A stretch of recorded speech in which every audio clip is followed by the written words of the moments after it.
ముఖ్యమంత్రి రేవంత్ రెడ్డి సొంత జిల్లా మహబూబ్నగర్. ఆయన దాన్ని చాలా ప్రెస్టీజ్‌గా తీసుకొని 8 సార్లు సభలు పెట్టాడు. మీకేమన్నా లోపల భయంగా ఉందా? ఓడిపోతానని ఏమైనా భయం ఏమన్నా? కించిత్ భయం లేదు. వెంట్రుక మందమంత భయం కూడా లేదు నాకు. ఎందుకంటే రేవంత్ రెడ్డి ముఖ్యమంత్రి కావచ్చు ఇవాళ, కానీ జిల్లా ప్రజలతో ఉన్న సంబంధం అనుబంధం ఉన్నది డీకే అరుణకు. రేవంత్ రెడ్డి గారికి ఎప్పుడు అనుబంధం లేదు, సంబంధం లేదు. వాళ్ళు ఏదో గెలిచారు, బయట ఉన్నారు, బయట ఆయన తిరిగారు, అక్కడి నుంచి గెలిచాడు అక్కడి కదా. నుంచి గెలిచినా కూడా వాళ్ళ ప్రజలతో సంబంధాలు లేవు ఎప్పుడు కూడా. గెలిచిండ్రు పోయిండొచ్చు, ఆ కాన్స్టిట్యున్సీ లేదో అప్పుడప్పుడు ఏదో వచ్చిపోవటం తప్పితే జిల్లాలో ప్రజలకు సంబంధాలు కానీ, ప్రజలతో మమేకమై పనిచేయడం కానీ, ఏదైనా జిల్లా ఇష్యూస్ పైన పోరాటాలు చేయటం కానీ, జిల్లా ప్రజల సమస్యలపైన ఏదైనా ప్రశ్నించడం కానీ ఏదీ లేదు. వాళ్ళు జస్ట్ అదృష్టం కలిసి వచ్చింది, ముఖ్యమంత్రి అయిపోయింది, అంతకంటే గొప్ప ఆయన చేసింది ఏమీ లేదు మహబూబ్నగర్ జిల్లాకి. కానీ ఆయన ప్రచారంలో పదే మీ గురించి గడిలో దొరసాని బంగ్లా రాజకీయాలు చేస్తుందని చెప్పి అనేవాళ్ళు. దాని ఎఫెక్ట్ ఏమైనా పడుతుందా మీ విజయం మీద? ఏమీ పడలేదు. దాని ఎఫెక్ట్ వాళ్ళకే పడుతుంది, నాకు పడదు. వాళ్ళకి పడుతుంది దాని ఎఫెక్ట్. ఎందుకంటే డీకే అరుణమ్మ ఏంటో జిల్లా ప్రజలకు అందరికీ తెలుసు. వాళ్ళు గడి అన్నా, గుడి అన్నా, ఇంకోటన్నా డీకే అరుణమ్మ ఏంటో ప్రతి ఒక్కరికి మహబూబ్నగర్ జిల్లా ప్రజలకు తెలుసు.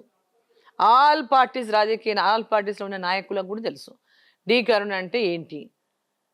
సో కమిటెడ్ లీడర్ అనేది డీకే అరుణ అంటే ఒక కమిటెడ్ లీడరు, ప్రజల నాయకురాలు అనేది ప్రజలకు అందరికీ ఉన్నటువంటి అభిప్రాయం.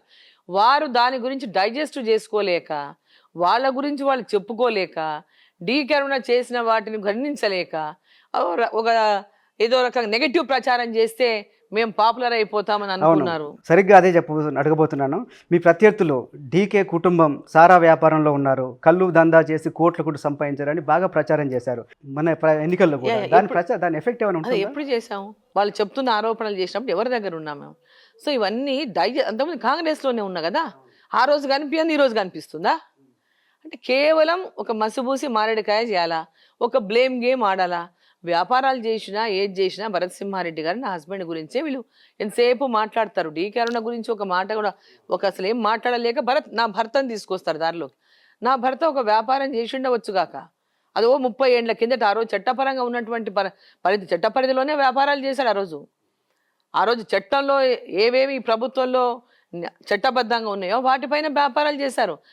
ఆ రోజు చేసిన ఈరోజు చట్ట విరుద్ధంగా కావచ్చు, తీసేసిండొచ్చు కావచ్చు. ఈరోజు ప్రొహిబిషన్ అన్నారు, మళ్ళీ ప్రొహిబిషన్ ఏడుంది, ఇప్పుడు లేదు కదా. మళ్ళీ మందు దుకాణాలన్నీ మొత్తం బ్రహ్మాండంగా అమ్ముతున్నారు కదా. మందు వ్యాపారం ఇప్పుడు లిక్కర్ షాపులు, మందు దుకాణం పెట్టిందే ప్రభుత్వం. ఒకవేళ నిజంగా భరత్ సింహారెడ్డి లిక్కర్ వ్యాపారం చేసిండే అనుకుందాం, నువ్వు లిక్కర్ లీగల్గా పెట్టావు కదయ్యా బాబు, నువ్వు చేసేది ఇల్లీగలా చెప్పు ముందు. అప్పుడు మేము కాంగ్రెస్ పార్టీలో ఉన్నాం అంటున్నారు, కానీ మీ మీద ఇంకొక ఆరోపణ ఏంటంటే కాంగ్రెస్లో పదవులు అనుభవించి ఎమ్మెల్యే అయ్యారు, మంత్రి అయ్యారు, కానీ కాంగ్రెస్ అధికారం పోగానే పార్టీ ఫిరాయించారు అనేది. ఇప్పుడు ఉన్న వాళ్ళు నాకేమీ చేయలేదండి. డీకే అరుణ ఫ్యామిలీ కాంగ్రెస్ పార్టీ చేయలేదండి. డీకే అరుణ ఫ్యామిలీ 1957 నుంచి రాజకీయాల్లో ఉంది. నేను పుట్టక ముందు నుంచే మా నాన్న రాజకీయాల్లో ఉన్నాడు. మేము అత్తగారింటికి నేను పెళ్లి చేసుకుని మా అత్తగారింటికి పోయే కంటే ముందే మా మామ 1957 నుంచి రాజకీయాల్లో ఉన్నాడు. ఆయన 1957లోనే ఎమ్మెల్యే మా మామగారు డీకే సత్యారెడ్డి గారు. సో పొలిటికల్ ఫ్యామిలీ ఇన్ని సంవత్సరాలు కంటిన్యూ అవుతుందంటే ఊరికే కంటిన్యూ కారండి రాజకీయాల్లో. ఇన్ని సంవత్సరాలు ప్రజల లోపల మేము కంటిన్యూగా పొలిటిక్స్లో ఉన్నామంటేనే ప్రజా ఆదరణతోనే ఉన్నాం. ప్రజాదరణ లేకుండా ఇన్ని సంవత్సరాలు ఎవరు రాజకీయాల్లో ఉండరు. వాళ్ళు డైజెస్ట్ చేసుకోలేక ఎన్నో బట్టగాల్చి మీద ఎన్నో రకాలుగా మచ్చలు అంటే మరకలు అంటియాలని ప్రయత్నం చేసి అలసిపోయారు అందరూ. మమ్మల్ని జిల్లాలో అందరూ అలసిపోయారు. మా మీద మరకలు వేయాలనేటటువంటి ప్రయత్నాలు చేసి అందరూ అలసిపోయారు. కక్ష సాధింపుల కోసం కేసీఆర్ మా మీద మైనింగ్ కేసులు పెట్టినా ఏది ప్రూవ్ చేయలేకపోయారు. మేము ఛాలెంజ్ చేసి కోర్టులోకి వెళ్ళాను తప్ప వాళ్ళు ఎవరు ప్రూవ్ కక్ష సాధింపులతోనే మమ్మల్ని హరాస్ చేసి టీఆర్ఎస్లో చేర్చుకోవడానికి కేసీఆర్ ప్రయత్నం చేసినా ఒక్కరోజు మేము వీలు కాలేదు. మిమ్మల్ని ఏమన్నా అప్పుడు ఫోర్స్ చేశారా బీఆర్ఎస్లో చేశారు, మైనింగ్ కేసులు పెట్టించి రమ్మన్నారు. మేము ఇల్లీగల్గా చేసింది ఏమి లేదు వ్యాపారం. మేము మైనింగ్ అంటే ఏంటి, అక్కడ ఏమైనా గ్రనైటా లేకపోతే మార్బులా ఏంటో మైనింగ్ అండి.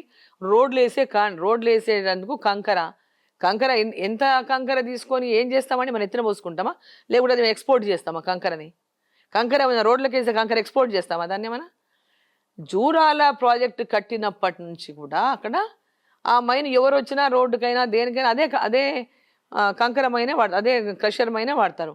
ఆ క్రషర్ ప్లాంట్లో ఏముంటుందండి దోచుకోవడానికి? వీళ్ళు కావాలని ఇల్లీగల్గా చేశారని దొంగ కేసులు పెట్టించి మా అమ్మాయి మీద కేసులు పెట్టి, మా అమ్మాయి పేరు మీద ఉంది క్రషర్, మా అమ్మాయి పేరు మీద కేసు పెట్టి, మా అమ్మాయి ప్రెగ్నెంట్ అప్పుడు, అయినా మేము ఇల్లు కాలేదు, జైలుకి పోవడానికి సిద్ధం. మేము ఎందుకు తప్పు చట్టపరంగా చేయలేదు. నడుపుతున్నప్పుడు కేసులు ఎందుకు పెట్టాల్సి వచ్చింది? అది కక్ష సాధింపులు, జస్ట్ కక్ష సాధింపులు.